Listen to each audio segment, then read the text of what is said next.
আসসালামু আলাইকুম। আজকের রেসিপি পটল পোস্ত। খুবই ঠান্ডা একটা খাবার, গরমে ভীষণ উপযুক্ত এবং আমার মনে হয় সকলেরই খাওয়া উচিত। এই রকম সবজি পোস্ত বাটা দিলে এটা স্বাদটা দ্বিগুণ বেড়ে যায়। গরম গরম ভাত বা রুটির সঙ্গে খেতে এটা ভীষণ ভালো লাগে।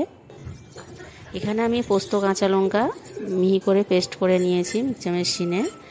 প্রথমে শুকনো একটু গুঁড়িয়ে নিয়ে তারপরে পানি দিয়ে তারপরে ঘুরিয়ে গুঁড়ো পেস্ট করে নিয়েছি। এখানে পটলটা 500 গ্রাম পটল নিয়েছি আমি। এইভাবে পেঁচিয়ে নিচ্ছি দুই সাইড দিয়ে, একটু চেঁচে নিয়ে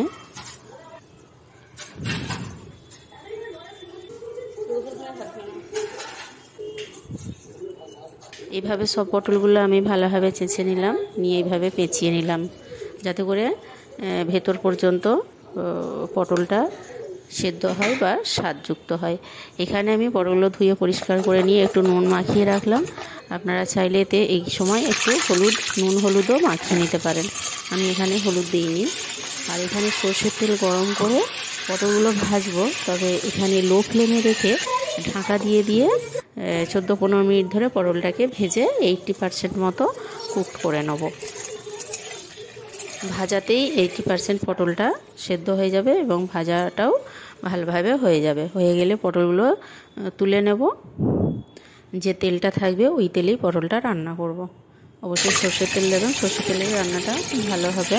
আর গোটা কালো জিরে ফোড়ন দিলাম, তার সঙ্গে 3-4টে কাঁচা লঙ্কা চেরা দিয়েছি।